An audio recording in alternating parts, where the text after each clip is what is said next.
Jo, tak tohle je ten Terezín, jo? No, jo, no. Jo, ona to prej byla pevnost. Stolená už v 18. století, věděla jsi to? Už jo. Jo, no. Ono to v té škole na té mapě vypadalo jako taková hvězda.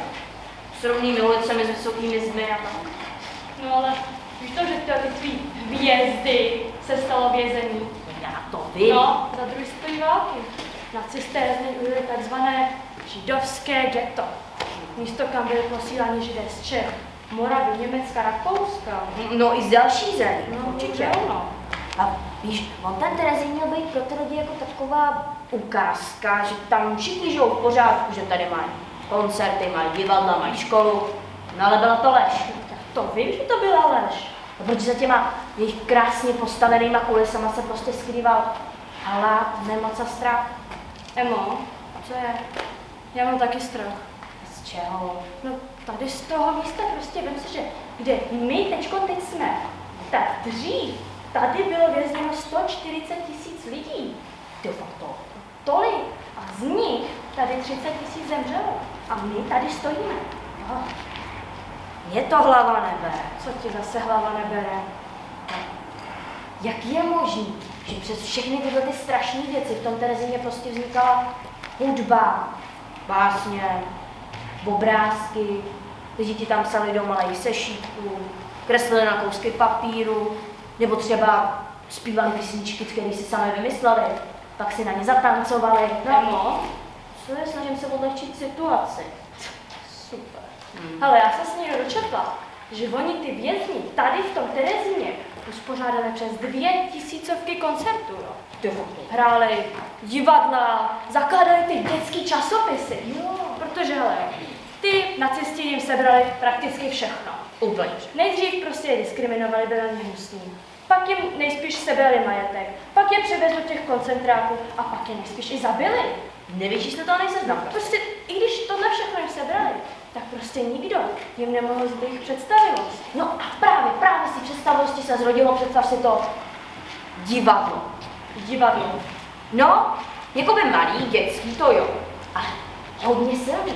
A hrála se tam opera, kterou dneska znovu oživuje. A jak se jmenovala? No, Brundibár máš to napsaný na dveřích. Brundibár. No, A ona se hrála jako tady, jo? jo, tady v Terezíně. Teda. Počkej, bychom ale asi měli něco říct o těch autorech. No, to jo, no. Základní. Hudbu k opeře složil Hans Krása, český skladatel židovského původu. Narodil se v Praze v roce 1899 a miloval moderní hudbu. Psal pro děti i pro dospělé. A v Terezíně také pracoval s dětmi, protože i když moc dobře viděl, co se okolo něj děje, nikdy nepřestal tvořit. Bohužel byl poté deportován do Osvětimi, kde v roce 1944 zahynul. Text Brundibárovi napsal Adolf Hofmeister, spisovatel, básník, karikaturista. Byl známý svým humorem a vírou ve svobodu. Podařilo se mu z okupovaného Československa uprchnout, takže válku přežil. Hele, Emi, a ona po těch autorech přece tady v tom Terezíně, ona musela tady zůstat nějaká stopka. No, určitě. No ale ona nebyla plná smutku. Ona vlastně díky těm divadlům, představením, koncertů, ona musela být plná odvahy a lidskosti. Odvahy určitě musí být prostě hrozně odvážný. No ale hlavně ty děti. To jo. Představ si, oni tam pracovali. Nebo třeba, nebo jako takhle všechno takhle, ale i tak si prostě našli čas na to si zatancovat, zaspívat, nebo tak. No, teda většina už tu teda s námi bohužel dávno není, nebo dospěli, ale ty hlasy prostě nezmizely. Takže dneska, když toho Brundibára zpíváme my, tak my ty hlasy vlastně znova oživujeme. Jako v podstatě jo. A říkáme, Hudba může přežít i ticha. a naděje se může vrátit I po tmě. Jo, a věděla jsi, že ona ta opera byla napsaná už před válkou? před válkou. Jo, takhle dávno. Ona byla určená pro takový malý dětský divadýlko v Praze. Jenže pak přišla okupace a Hans Krása byl deportován do Terezína. Okupace. No počkej, tak ale v tom Terezíně, tak tam musel najít tu skupinu dětí, které měly chuť zpívat, hrát, zkoušet. No, přesně tak. Tyjo, a jak to jako celý udělali? No, jako museli ji znovu přepsat. Teda jako po paměti, protože noty se samozřejmě záhadně ztratily. Záhadně. No a navíc si to představ. Hele, nacvičuješ operu v ghettu. Nemáš klavír, nemáš jídlo, nemáš světlo a stejně se každý den prostě sejdeš, protože věříš, že to má smysl. No, to je neuvěřitelný. Hele, a o čem ta opera jako je? Počkej. Jo, už vím. Ona vypráví o 2 dětech, o Vedličkovi a Anice, a ty mají nemocnou maminku a chtějí jí pomoct. Jenomže zlý flašenetář Brondibár jim brání zpívat na ulici. Co je to flašenetář? Totiž Pepona. Jo, tohle. No, ale nakonec se teda děti spojí s ostatními dětmi z města a se zvířátky a společně Brondibára přemůžou. Emi, jako, já ti nechci kazit iluzi, ale to zní jako obyčejná pohádka. No, tak jako trošku jo, no, ale jako ty, co se děli v tom hledišti, tak věděli, že ten Brondibár tak nějak symbolizuje to zlo, které chtělo ovládnout. No, to asi jo. No a když potom ty děti zaspívali ten závěrečný sbor, zlo nikdy nezvítězí, když držíme spolu. No v tom tady je úplně jinou než kdekoliv. No, to určitě. To prostě byla píseň odvahy a víry. No, to jo. No a potom ta opera byla uvedená více než 50. 50krát. Jo, a oni potom ty nacisti dokonce použili i v propagandistickém filmu, aby ukázali šťastný život v ghettu. No tak šťastný fakt nebyl. To rozhodně ne. Ale ty, co jí zpívali, tak věděli, že ta její píseň takový tichý story. Ty Ninoš, No, kde je zbytek třídy? ty tady teďkom byli. Ach jo, nám zase zdrhli. Nebo bychom se ztratili. No tak, se za nima půjdeme. Tak jdeme. No ale kudy? Tudy. Asi jo. Tak pojď, rychle.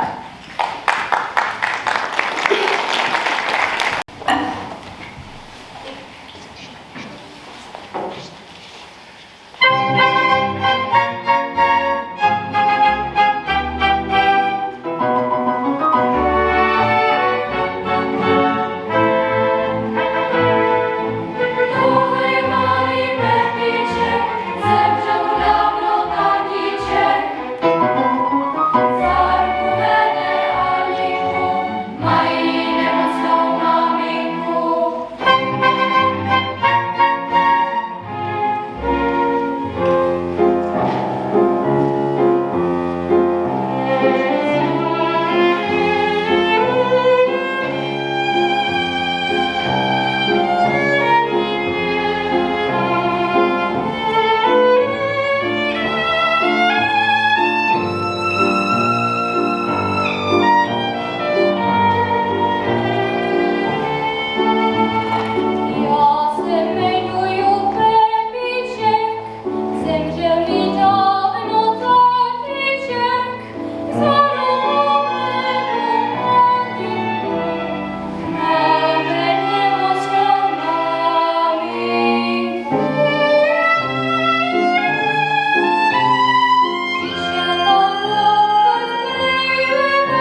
čerstvé mléko.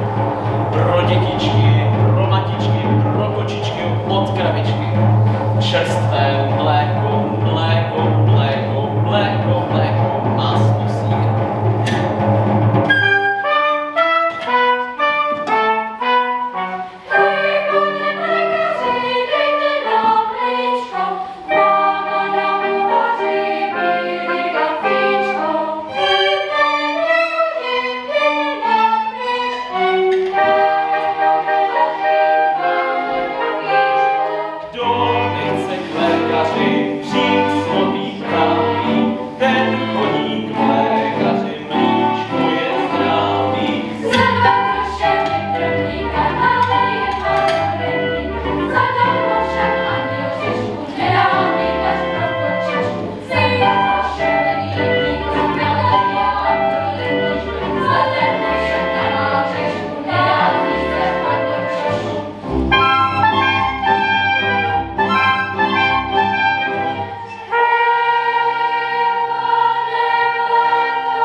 Za peníze všecko mají, zdarma nebude nic. Když je něco trochu lepší, hnedka to stojí víc. Mlékač bílou máče, pici, pekač plošený koš. Mléko koupíš za 2 groše, rohlík jenom za groš. Každý musí vydělávat, kdo chce peníze mít. Bez peněz na tomhle světě nikdo nemůže žít. Naše maminka si doma jíst a pít. Milá Aninko, kde máme na to vzít?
tady pořád krouká.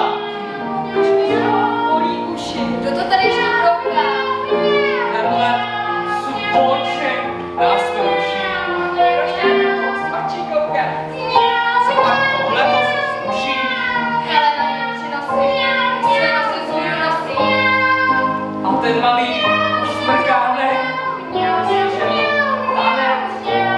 Ale věru, je to skrček. A má sotva jako skrček. A tenhle ten kráček písla. Bude nám to ještě říct. Dávám suličníci sebrat. Opovažte se mi žebrat.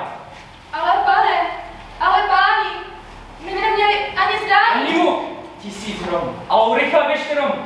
Ale páni, my neměli ani zdání. Mlč a koukej, jak jste v prachu. Mají krtě plné strachu. Zaprolena vybrlátka, kdybych já byl jejich táta, tak jim povím hezky zkrátka, co jsou nás kaprlata. A vy děti, dětiše, tohle to je moje říše, tady vládne jako král váš rytář Brnivár. Tady každý zpívat musí, jak já touhle klikou točí, tak to jenom někdo zkusí, hned to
Pepíček probouzí Anínku. Dobrý jitro, malička. Ulice celičká koupe se v sluníčku. Když kohot na dvoře, na plotě krávoře, děvčenku zahání probouzí ze spání hospodáře. Ve městě v komoře, koníček z talíře, vesele zavrčí studenty, zastrčí pod poštáře.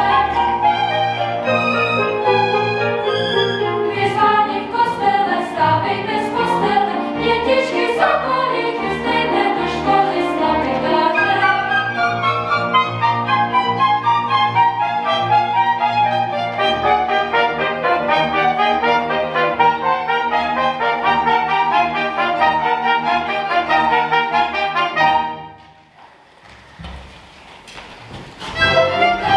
Operec a nanese noviny, růže čistý počítač, postaví trapeřiny, jezik klepe na prahu, oka večí budíka, puška vrhne podlahu, bože toto uniká.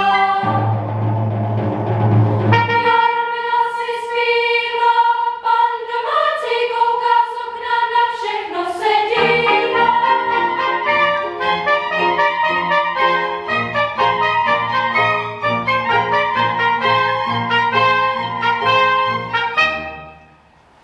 Teď se pěkně rozdělíme, školní dítky oslovíme.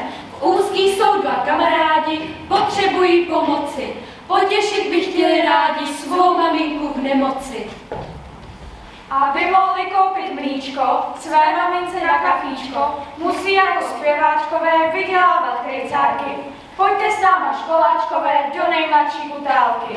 Přiložte své hlásky k dílu, hlas a hlas dá velkou sílu. Když půjdeme všichni spolu, vyhrajeme dětský spor, proti zlému diktátoru dáme světu pěkný vzor.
Mocnější než ruský car, já, flašineta